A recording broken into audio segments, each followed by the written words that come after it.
की बड़ी खबर आप जानिए। 6 राज्यों की 7 सीटों को लेकर उपचुनाव में जो वोट डाले गए थे उनकी काउंटिंग आज हो रही है। 6 राज्यों की इन 7 सीटों पर किसका पलड़ा भारी रहेगा, कौन जीतेगा, किसे हार हासिल होगी, ये धीरे धीरे साफ हो जाएगा।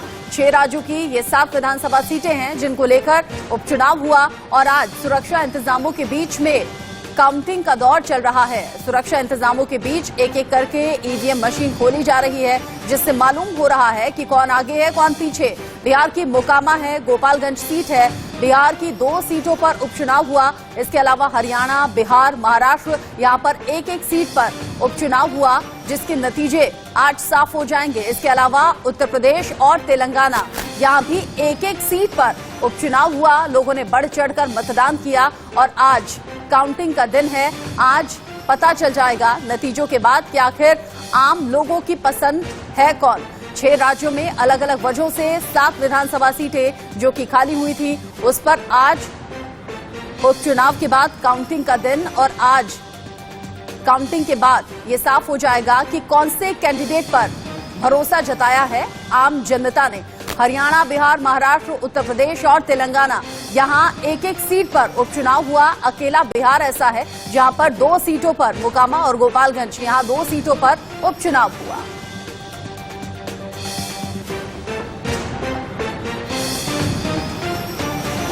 और चूंकि आने वाले वक्त में गुजरात में, हिमाचल प्रदेश में विधानसभा चुनाव होना है, उससे ठीक पहले ये जो उपचुनाव के नतीजे हैं वो काफी हद तक तस्वीर साफ कर देंगी कि आखिर आम लोगों का रुझान कौन सी पार्टी की तरफ है, किस कैंडिडेट की तरफ है। और बड़ी खबर इस वक्त की, 6 राज्यों में 7 विधानसभा सीटों पर उपचुनाव हुआ और उपचुनाव को लेकर आज है रिजल्ट का दिन।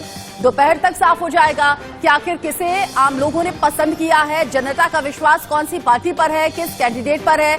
6 राज्यों की ये 7 विधानसभा सीट है जिन पर काउंटिंग का दौर चल रहा है। सबसे बड़ी बात ये, आने वाले वक्त में गुजरात और हिमाचल प्रदेश में विधानसभा चुनाव होने हैं, उससे ठीक पहले आज उपचुनाव के नतीजे ये काफी हद तक साफ कर देंगे कि रुझान किस पार्टी की तरफ है। बिहार में 2 और बाकी राज्यों में एक एक सीट पर ये उपचुनाव के नतीजे आज साफ होने वाले हैं।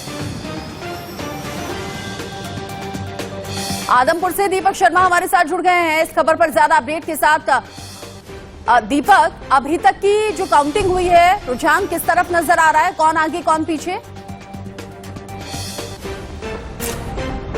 जी बिल्कुल, अगर बात करें आदमपुर उपचुनाव, हरियाणा में एक सीट है जिसको लेकर के उपचुनाव हो रहा है अगर हुआ था, और उसके बाद अब अगर बात करें मतगणना जरूर दूसरे राउंड की शुरू हो चुकी है। पहले राउंड में अगर बात करें तो बीजेपी के उम्मीदवार भव्य बिश्नोई हैं, भारतीय जनता पार्टी के उम्मीदवार हैं, जो कि 2846 वोट से आगे है पहले राउंड में।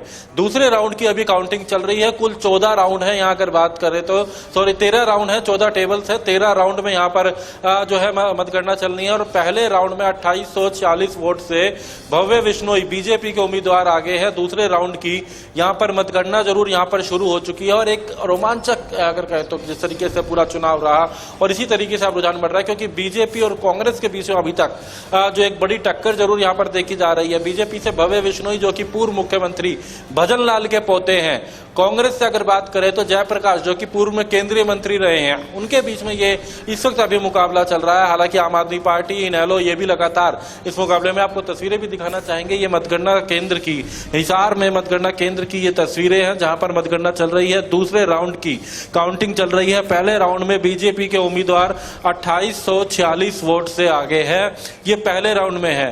कुल इसी तरीके से अगर बात करें 13 राउंड होने हैं, अभी पहले राउंड का नतीजा आया। दूसरे राउंड की अगर बात करें, अभी मतगणना चल रही है। कुल 13 राउंड यहाँ पर होंगे। 14 टेबल बनाई गई है मतगणना को लेकर, जहां 1,31,401 मतदाता जो है उनके द्वारा जो मत यहाँ पर दिया गया था, जो वोट पोल किया गया था, उसकी मतगणना यहाँ पर चल रही है। तो बीजेपी के उम्मीदवार भव्य बिश्नोई फिलहाल 2840 वोट से, दीपक आप कह रहे हैं कि 13 राउंड होंगे, पहले राउंड में 2800 के करीब वोटों से आगे बीजेपी कैंडिडेट हैं। आदमपुर सीट को देखते हुए अगर 2800 के मार्जिन से आगे चल रहे हैं बीजेपी कैंडिडेट पहले राउंड में, तो इसे किस तरीके का संकेत समझे?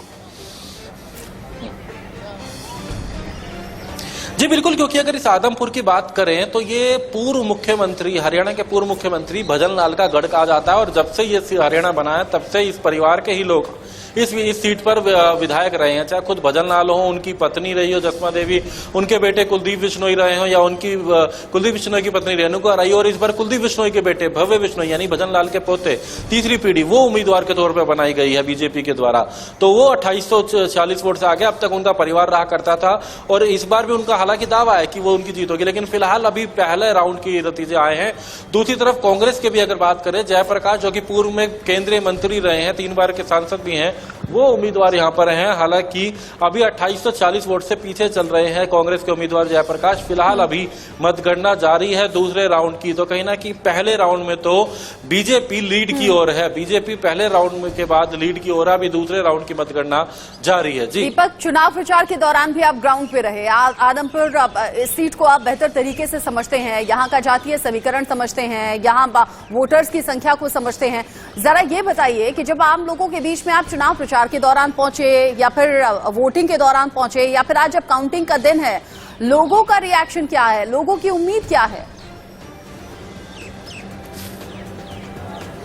देखिए, लोगों की उम्मीद की अगर बात करें, क्योंकि जिस आदमपुर में ये उपचुनाव था, ये एक गढ़ की लड़ाई थी। गढ़ जो है कि एक भजन लाल पूर्व मुख्यमंत्री का गढ़ कहा जाता था। हालांकि कांग्रेस ने कहा था कि भजन लाल क्योंकि कांग्रेस के राज में मुख्यमंत्री थे, कांग्रेस के मुख्यमंत्री थे, कांग्रेस के नेता थे, तो इसलिए कांग्रेस का गढ़ है।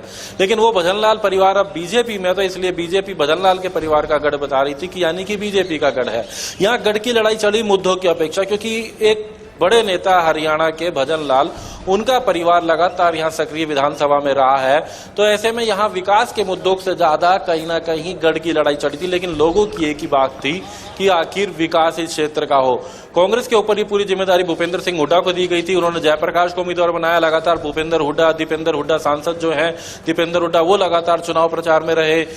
भाजपा से भी अगर बात करें तो तमाम नेता लगातार प्रचार में रहे थे। लेकिन आज जब लोगों, अब कहीं ना कहीं तमाम लोग नजर लगाए हुए हैं कि आखिर क्या नतीजे आते हैं। पहला राउंड के अभी सामने आ चुके हैं, पहले राउंड में 2840 की लीड है बीजेपी। रिजल्ट का दिन है और काफी हद तक साफ हो जाएगा कि जो देश का माहौल है, या फिर जो देश की जनता की चाहत है, वो कौन सी पार्टी के साथ नजर आ रही है। हमारे साथ अजय मिश्रा भी हैं, लखीमपुर से हमारे साथ जुड़े हुए हैं। अजय, कितने राउंड की काउंटिंग अब तक हो चुकी है?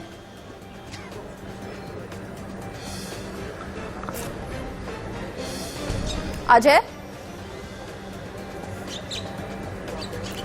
आगे अजय हमारे साथ जुड़ेंगे तो उनसे हम जानेंगे, क्योंकि 6 राज्यों की 7 विधानसभा सीटों को लेकर उपचुनाव हुआ, उपचुनाव को लेकर खासी तैयारी थी, और आज है रिजल्ट का दिन। मतलब अभी तक जो मेहनत की थी उसमें आज रिजल्ट का दिन होगा कि आम लोगों ने कौन सी पार्टी को, कौन से कैंडिडेट पर अपना भरोसा जताया है, और उस वोटों के साथ विजयी आज घोषित किया जाएगा।